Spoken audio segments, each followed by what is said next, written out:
Hello everybody, welcome to the final part of the Dragon Ball Z Budokai 3 Let's Play. Yes, everyone, we are finally reaching the end of this playthrough. But, of course, we've still got plenty more characters and cool versus mode stuff to show off, so this is a slightly longer part. And, of course, we're starting off with Goku versus Vegeta. Mainly just to, show off a few different, ultimate moves that Vegeta has that I didn't get to show off, of course, in story mode because we didn't get to play as Vegeta. So, anyway... Basically, I'll just let that play, and I want to continue our discussion about Dragon Ball Super. Because, it's not really every day I get to talk about this franchise. So, the tournament arc, as I was saying last time, I've really been enjoying it. It hasn't been perfect. A lot of the times, the animation has still been weak. But at least most of the time, it's been fairly consistent. There hasn't been, there's been no Episode 5.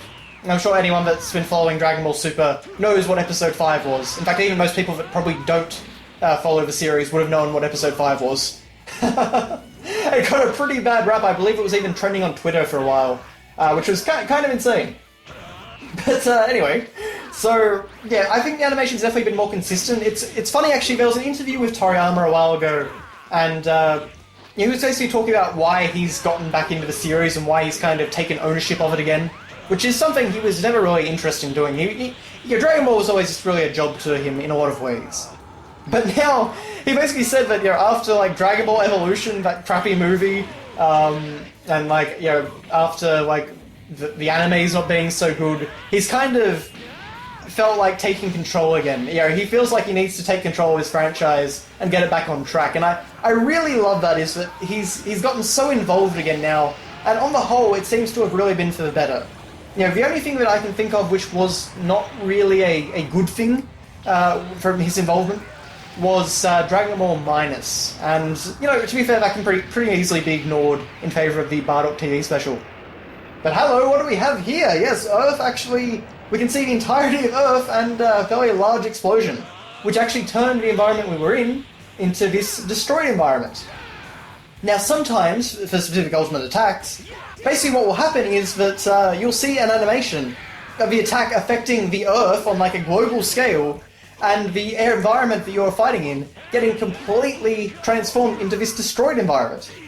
And that was one of the coolest things in Budokai 3 when you'd play with friends. It's like, you could literally cause, this level of destruction with your ultimate attacks, even though it's only a 2.5D fighting game. That just really captured the series rather quite well in my opinion. So, that's just another of the cool things that Budokai 3 did. Again, I really go back to this game for its versus mode. Because it's so much fun to play and just kind of mess around with, especially if you are a fan of the Dragon Ball Z series. Or Dragon Ball, I should say. But anyway, yes. So it's great that Toriyama's kind of finally gotten back into this ownership of the series and has been doing so much work. And basically the Battle of Gods arc and the Resurrection F arc of Dragon Ball Super, they seem to have had nothing to do with him. In fact, depending on how you interpret one of his interviews, he may have actually been complaining about it too. The low quality of those story arcs. So, it may have actually been the creator, not just all us fans. So that's kind of interesting. But the interesting thing, of course, is that what he's done is, he has actually written the story for the Universe 6 tournament arc and everything beyond that. So he actually is governing the story. He's not writing dialogue or anything like that, but he is actually governing the storyline that we've been seeing for the past several weeks. Now, okay, so here I showed off Majin Vegeta, and like Cooler's spaceship, this is actually another capsule that you can get, and basically when you run out of, or rather when you get to your final health bar, Babidi will actually take control of your mind and give you Majin powers. And you get Atomic Blast as your forward and circle ability, and you also get this, you get Final Explosion, which is what Vegeta, of course, did to Majin Buu. And this is a cool attack. You're about to see just how wide-scale this attack is, I think. So Vegeta basically blows himself up. And you can see, there's fire and everything, and look at that! Look at how cool that looks! This is a PS2 game! That just blew my mind as a kid. And you can see, when you do Final Explosion, you don't actually die, but you do get left with only one health point. So, yeah. Now, the other ability that Vegeta has is Final Flash, but to do it, you need to pull off a successful Dragon Rush combo, which can take a while. It's not exactly a precise art. But anyway, just to finish off Vegeta's series of attacks, we have Final Flash, which Goku does not do a good job of stopping. And look again, we get all these cool animations, and that is exactly like the series when he uses it against Cell. Of course, he brought back the Final Flash in his fight against, what's the robot's name? Magneto or something? Something like that. Anyway, so now I am playing as Cooler, and I just wanted to quickly show off his Supernova ability, his ultimate attack. So, of course, this is just like Movie 5. Or, in fact, the episode Dragon Ball Z with Frieza versus Super Saiyan Trunks. But, you know, it's nothing too fancy, but we do get another one of those amazing explosion effects. And the whole environment, of course, gets totaled. Which is always very, very fun. But anyway, so the tournament arc in Dragon Ball Super has been a lot of fun. Even though the animation has been, you know, still not so great, it has at least been consistent, and there have been bright spots. Episode, what was it now? I think episode 39 was the episode where Goku and Hit were fighting it out, and they certainly, like, there was some good animation there was some genuinely good animation. There was also a cut just after the middle, or like the sort of ad break in the middle of the episode where Vegeta fought against Kaba, and you know, that was a really, really good cut of animation in there as well. So there's kind of been moments of greatness amongst all the average to not very good animation. But anyway, now I'm playing as Broly, and you can see he is a powerhouse indeed. And you know, I love the fact that his blaster shells, they've got that great sort of effect which saps the colour from the environment as he's powering it up. You know, it's exactly like the movie. It's pretty much the exact same effect. So again, that sort of attention to detail is always really cool. So yeah, as you can see, I'm not having much trouble at all against Goku here. And now to show off his ultimate attack, Gigantic Meteor, which actually got slightly censored in the HD collection version of Budokai 3.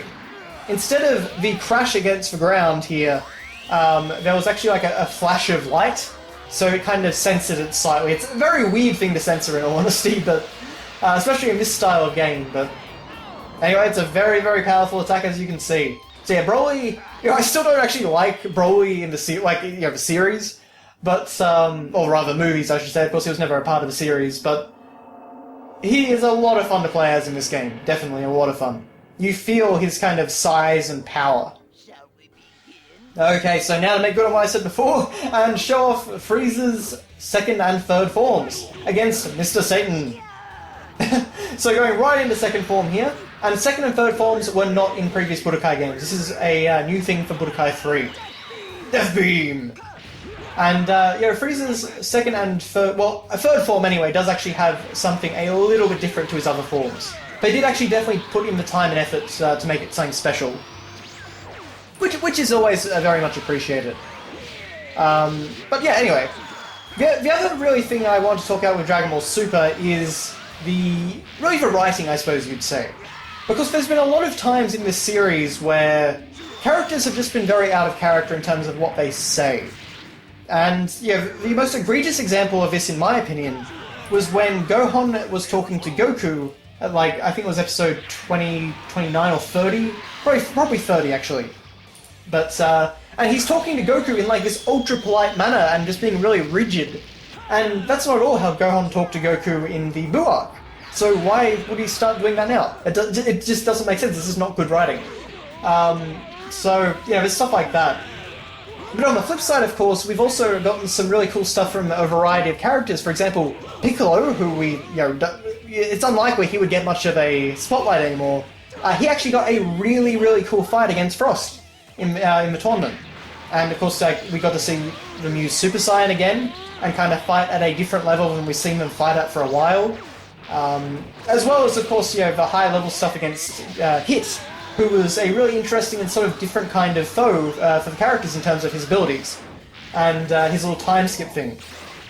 Oh yes, but so third floor Frieza actually does this great thing, which is what he did to Piccolo in the series, where he just peppers them with these really tiny little blasts and kind of, cripples them, basically. It's a really cool ability. But, yes, anyway. So, yeah, the tournament arc really got to show us some rather unusual fights, some sort of fights that we haven't seen for a while. Some very kind of classic Dragon Ball fights actually as well. It's like early, like 21st Tenkaichi Budokai stuff. Stuff that was, yeah, again, felt very Toriyama in style. Just because of the fact that, you know, you've got a lot of kind of jokes and little things like, you know, the robot guy, you know, Vegeta hurt his feelings, and you know, the big bear guy was kind of unusual and, you know, certainly not someone we'd normally see at this point in the series. So it was kind of fun to get back to the series roots a bit and kind of just have a fun little tournament, which I believe is going to lead into something much grander, you know, from now on. I think we're going to be getting into a bigger, more interesting story arc, and you know, Toriyama is someone you can very rarely predict, so I'm very interested to see what we get from him. Now you can see that even characters like Kid Trunks actually got a new back and circle attack. That was his final rush, you know, final cannon or something like that. And it's actually a very cool little attack where he punches in rapid succession, you charge it up and hold it back and then just let him go like an elastic band, which is pretty cool. But the reason I have him here is because I wanted to show off Gotenks, and particularly one little change that they made in Budokai 3. So you can see it's actually a pretty nifty little attack for Kid Trunks. I like again that they went out of their way to try and make every character just a bit more unique in this game, as opposed to Budokai 2 where most characters feel pretty much the same. Even though of course they changed nothing fundamental about the gameplay in Budokai 3. It's kind of the way that characters feel and act. But yeah, anyway, so I guess before this, you know, comes to a close, because we are getting fairly close now, I really just want to kind of say that I'm hopeful for the future of Dragon Ball Super. I have really enjoyed this tournament arc. If you haven't been watching the series, I would highly recommend starting from there and just kind of, you know, going through it. It's not perfect. The animation can still be really obnoxious, but it is definitely fun. It takes me back to when I was a kid, kind of watching, you know, tournaments and, you know, waiting for something new to happen each week in Dragon Ball. So that's just kind of, you know, that's been a really nice experience to kind of reclaim in Dragon Ball Super. And definitely it's got that Toriyama sort of spontaneity and comedy and energy, which I really do like. And then you get like cool things that you wouldn't have expected, like Goku combining the Kaioken with Super Saiyan Blue. That's pretty crazy. But anyway, the new thing that I wanted to show off there was actually Gotenks now has a Super Saiyan 3 version of the Ghost Kamikaze attack. It actually has the proper hair and model now. In fact, there's even an action replay code where you can play as Gotenks Kamikaze Ghosts as like a costume for him, which is pretty funny. Okay, so for some reason I decided, hey, what the heck, let's show off Tien Shinhan versus Yamcha, or Yamcha versus Tien Shinhan, because I am playing as Yamcha. And you can see he's got his Wolfang Fist, and that has changed rather drastically. You can, it's basically a combo type physical attack. He's of course also got the Kamehameha, which is pretty standard. And he's also got some kind of... He's got a bit of his own fighting style. He's got a bit of a sort of, you know, Wolfang Fist style in terms of his normal punch and kick combos, which I do really like. And he's got a very different sort of ultimate attack as well. But and of course, you know, Tien Shinhan has you know, Dodonpa and pretty much, yeah, the standard stuff you would expect. And of course, his Kikoho and stuff like that. Okay, so can we do it? Oh no! In fact, we got into a bit of a lock, and so of course this took me into a Dragon Rush attack. But you may have actually noticed there that when when Yamcha actually knocked Tien Shinhan away, it had that little blue flash, which was like when I pulled off his Wolfang Fist attack.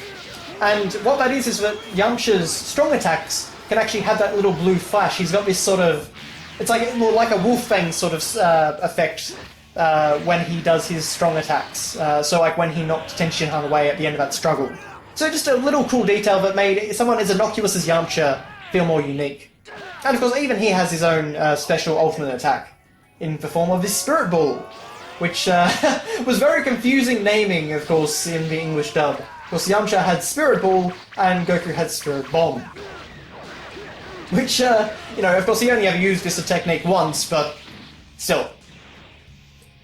So, I figured, yeah, let's try and finish this with a proper Wolfang Fist. Okay, so thankfully his, yeah, so that sort of blue little animation I talked about, but yeah, thankfully his Hyper Mode couldn't actually defend against that. Okay, well we are finally at the end of the playthrough, so This is going to be Super Saiyan 4 Gogeta versus Omega Shenlong. So, this is basically the most powerful characters in the game fighting one another, so this is pretty fun. And of course, I figured I'd take the opportunity to show off one of Vegeta's alternate costumes. So basically, Budokai 3, even though going back to the story mode was actually a bit disappointing, I still think it is the best Dragon Ball fighting game. I think it is a marvelously fun time in versus mode. It's got a lot of content, a lot of characters. It kind of tries to differentiate the characters as much as it feasibly can within the sort of framework that it had. It obviously could have been better, it could have had more content, and we've talked about a lot of that. But on the whole, I still think it is a fantastic Dragon Ball game. I imagine you can pick it up very cheap on PS2. So if you are a Dragon Ball fan, you have not played this game, or maybe you haven't played it in a long time, I would highly recommend picking it up. And I would actually recommend the PS2 version over the HD collection, because the HD collection actually removed all of the music. And that was, of course, of Kenji Yamamoto's scandal, which I talked about in a previous part. But, I really just do like the original music in this game. And you can see there, Super Saiyan 4 Gogeta, he's not just got the sparkly aura, he is amazing. So you can do that I think it was 100 times Kamehameha, which you saw just kind of lash out at Omega Shenlong and cover him in a wave of damage. And then we have 100 times Big Bang Kamehameha, his ultimate attack. And this is a powerful hit. If you hit your opponent with this, they are dead, I would say. So let's just see, how much damage does this do? 3,508 damage. That is like, I think that's like 3 health bars. So that is a lot of damage. It is a very powerful fusion. You don't get long in this form, but it's still so much fun to play as, and I love that they added it. So Budokai 3, great game. Dragon Ball Super, on the upswing. I'd definitely check out the tournament arc if you haven't been keeping up with the series, because I found it a lot of fun. And, so thank you all very much for watching. It's taken a while to get to Budokai 3, but we are finally done with it. So, it's been fun to revisit this game, revisit basically my favourite Dragon Ball game. So thank you all very much for watching, and I will see you next time.